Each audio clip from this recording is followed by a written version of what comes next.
Qatar's foreign minister has claimed the root cause of Middle East terrorism lay in authoritarian rulers and lack of human rights, presenting Qatar as a more reliable Western ally in the fight against terror than impulsive, crisismaking Saudi Arabia.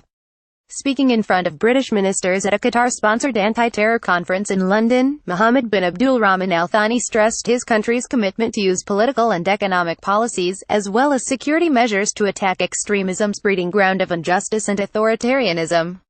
Qatar is run by a royal family, and critics claim the Doha-based broadcaster Al Jazeera is more free to criticize other Gulf states than its hosts, but the Emir, Tamim bin Hamad Al Thani, announced this month that Qatar would hold elections for a 45-strong consultative Shura Council in 2019. Such elections have been delayed 3 times, but pressure from the publicity of holding the World Cup in 2022, and the country's ongoing dispute with Saudi Arabia, is thought to make a 4th postponement less likely. Qatar is also revising its much-criticized labor laws and plans to grant citizenship rights to some expatriates. Qatar is due to burnish its anti-terror credentials next month by establishing, in cooperation with Britain, an international center for excellence in countering terrorism. Plans to announce the center at Thursday's conference were cancelled due to the need to finalize details, including whether it would be based in London, the foreign minister said. The center, likely to be seen as a rival to a similar facility launched by Saudi Arabia alongside Donald Trump earlier this year, is expected to highlight not just security measures, but also how to counter the social and political breeding grounds for terrorism.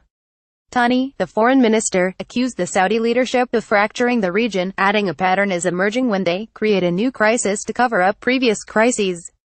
He said Saudi Arabia had created a humanitarian catastrophe in Yemen, divided the Gulf states by attacking Qatar without an exit strategy, and tried to pressurize the Lebanese prime minister to resign, leaving a vacuum. Which policy of theirs has so far produced a positive result? It has all been counterproductive to stability in the region. Qatar is preparing to host the 2022 World Cup, including construction of the Al Bayt Stadium. Photograph Anadolu agency Getty Images. Qatar has been locked in a bitter dispute for 5 months after Saudi Arabia, Egypt, Bahrain and the United Arab Emirates imposed a land, sea and air blockade, accusing the Doha royal family of harboring and funding terrorist groups such as Hamas, the Muslim Brotherhood and Islamist Syrian groups.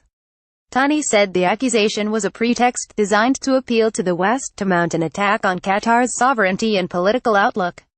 U.S., European and Kuwaiti efforts at mediation have failed, but so far Qatar's economy, founded on the export of liquid gas, has suffered little long-term damage.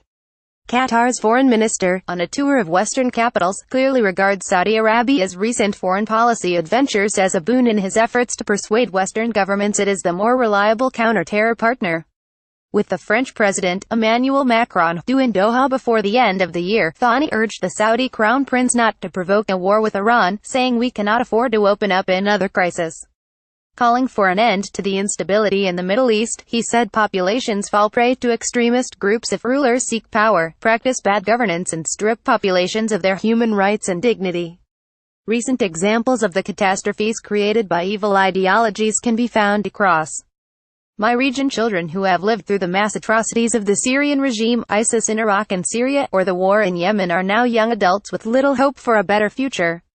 He said the risk was that such conflicts will breed a new generation of young extremists. In an attempt to puncture Qatar's anti-terror credentials, Saudi Arabia, Bahrain, UAE and Egypt declared a further 2 entities and 11 more individuals as terrorists on Thursday, including members of the Muslim Brotherhood with links to Qatar.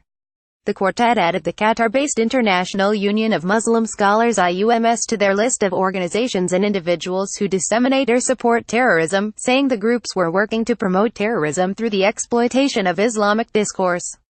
The International Islamic Council for Relief was also added to the list. The IUMS was formed in 2004 and is headed by the influential Egyptian theologian Sheikh Yusuf al-Qaradawi. Most of those who formed the council are said to be members of the Muslim Brotherhood, which led the Arab Spring protests in 2011 that toppled some autocrats in the Middle East and North Africa. The 11 individuals include Khaled Nazem Diab, the Director of Relief and International Development at the Qatar Red Crescent, Hassan Ali Mohammed Juma Sultan, a Bahraini dissident, and the acting general leader of the Muslim Brotherhood, Mahmoud Azzat. Others on the list include the Muslim Brotherhood leader, Allah Ali al-Samahi, and Egyptian dissidents such as Qadri Muhammad Fahmi Mahmoud al-Sheikh. The quartet again accused Qatar of aiding terrorism, saying the individuals had carried out various terrorist operations in which they have received direct Qatari support at various levels, including providing them with passports and assigning them to Qatari institutions with a charitable appearance to facilitate their movement.